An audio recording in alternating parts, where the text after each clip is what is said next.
He walked in to celebrate success. He never expected to find someone from his past scrubbing dishes in silence. The restaurant buzzed with laughter, clinking glasses, and the aroma of gourmet food. Arjun Kapoor, a young billionaire known for his sharp mind and even sharper instincts, walked in with his business partners. The moment was special. He had just closed the biggest deal of his life, and celebration was in order. He chose this particular restaurant because it reminded him of simpler days, back when dreams were big and pockets were empty. Back then, he was just a student, eating $2 meals and scribbling ideas in worn-out notebooks. As he sat down, ordering his usual paneer tikka and black coffee, his eyes wandered. Something, or rather someone, caught his attention. In the far corner of the kitchen, through a small glass window, he saw a woman washing dishes. Her hair was tied back messily, her hands moved swiftly under the running water, and her eyes were unmistakable. His heart skipped. "Is that Naina?" Naina Sharma, his college friend, the girl who once stood beside him through failures, exams, heartbreaks, and hunger. The same girl who made him laugh when he wanted to cry. He hadn't seen her in years, and now she was washing dishes? He excused himself from the table and walked towards the kitchen, ignoring the awkward glances from staff. His voice trembled as he said, "Naina?" She turned slowly. The same eyes, though tired. The same face, though a little pale. But the smile, gentle, familiar, hadn't changed. "Arjun?" she whispered. And just like that, time froze. Arjun stood there for a moment, unable to speak. He remembered her differently, full of dreams, energy, and the kind of spark that made the whole college notice her. Now, standing barefoot on the cold kitchen floor, her apron wet and hands rough from detergent, she looked like a faded memory of that bright girl. Naina wiped her hands on a towel and stepped aside, slightly embarrassed. "It's been a long time," she said, trying to keep her tone light, but her eyes gave her away. He didn't know what to say. "You work here?" She nodded. "For now, yes.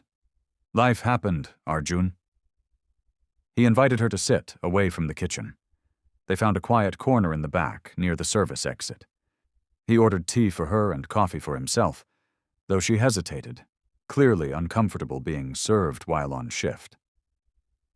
"How did this happen?" he asked gently, not out of pity but genuine concern. She took a deep breath and began. After college, her father fell ill. Her plans of pursuing postgrad crumbled as she juggled between jobs and hospital bills. She lost him 2 years ago.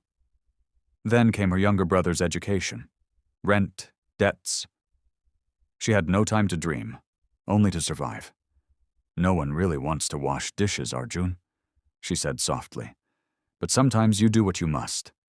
He listened in silence, heart heavy. She hadn't called anyone, hadn't asked for help, not because she didn't have people, but because she had her pride. "I always believed in you," he said. "Even when I had nothing, you saw something in me. Let me be that someone for you now." Naina smiled faintly. "It's kind of funny. The billionaire wants to rescue the dishwasher." "No," Arjun said firmly. "A friend wants to lift up the other, just like she once did for him." Naina returned to work after their talk, but Arjun couldn't leave. He watched her from his corner seat, how she smiled politely at customers, scrubbed plates with raw hands, and carried trays without flinching. Every moment screamed of silent strength. That night Arjun didn't go back to his mansion.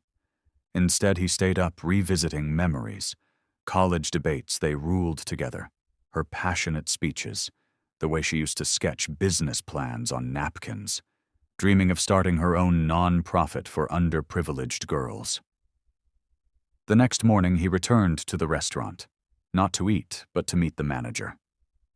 Within 2 days, Naina was called into the office. She looked confused to see Arjun there again, beside the manager. "Is everything okay?" she asked. Arjun smiled. "Better than okay. I have a proposal." The manager handed her a letter, her resignation already processed with a bonus payment. Her eyes widened in confusion. Arjun took out a file and placed it in front of her. "This is the foundation you once dreamed of. I registered it under your name. And you, Naina, you're the CEO." She blinked, stunned. "What?" "I'm funding it fully. But the vision, the direction, the heart, it has to come from you. I remember every word you said back in college. You wanted to create safe spaces for girls to learn, dream, and lead. The world needs that. It needs you." Her hands trembled as she opened the file, seeing her name printed at the top of official documents. "You don't have to do this." "I want to. And it's not charity, Naina. It's belief. In you. Just like you once believed in me when no one else did." Tears welled up in her eyes. For the first time in years, the weight she carried started to feel a little lighter. That afternoon, she walked out of the restaurant, not in an apron, but with a dream reborn. And Arjun, standing beside her, knew this was just the beginning of something beautiful. For both of them, months passed, and the world began to witness the ripple effect of Naina's compassion and vision. The foundation launched centers in underserved communities, offering education, mentorship, and health care for young girls.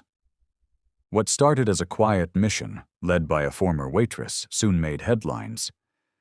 People were stunned to learn about the woman behind it all.